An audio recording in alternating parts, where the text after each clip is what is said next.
برادر نوید چودھری صاحب، عزیزم قاسم علی شاہ صاحب، میرے بہت عزیز بھائی جناب شہباز احمد شیخ صاحب، اور معزز خواتین و حضرات اور عزیز نوجوانوں، السلام علیکم۔ علامہ اقبال صرف بر صغیر نہیں، پورے عالم اسلام کے لیے قدرت کا ایک حسین تحفہ تھا۔ اب میں آپ سے بھی گزارش کروں گا کہ چند منٹ کے لیے یہ موومنٹ اگر بند کر دیں اور تشریف رکھیں، تاکہ اگر اقبال پہ کوئی تقریب منعقد ہوئی ہے تو آپ اس کو ذرا غور سے سنیں۔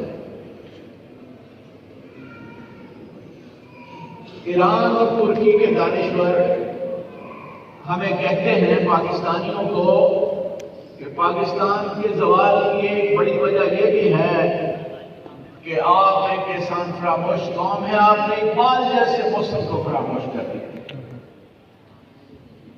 دنیا کے مسلم ورلڈ کے تمام دانشور اس پر متفق ہیں کہ اسلام کی 1000 سالہ تاریخ کا سب سے بڑا فلاسفر اور شاعر علامہ اقبال تھا۔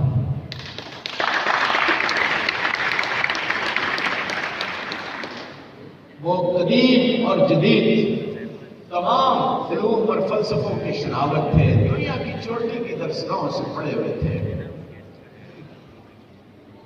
وہ برصغیر کی واحد شخصیت تھے جنہوں نے اس باؤنڈری سے باہر کروڑوں انسانوں کو انسپائر کیا۔ ایران میں اقبال کو قومی شاعر کا درجہ حاصل ہے۔ یہی حال سینٹرل ایشیا کا ہے۔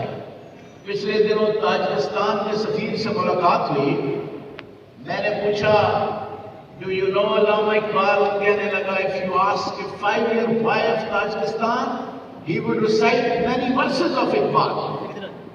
5 سالہ بچہ بھی اگر آپ پوچھیں گے تو کئی شعر سنا دے گا۔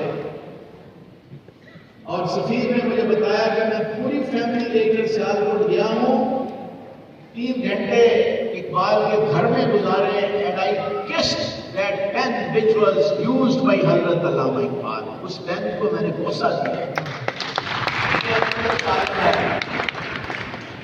مسلم ورلڈ میں 2 ملکوں کو ماڈل کنٹریز سمجھا جاتا ہے جنہوں نے اپنے ملکوں کو ترقی یافتہ ملکوں کی صف میں داخلہ کیا، ترکی اور ملائیشیا۔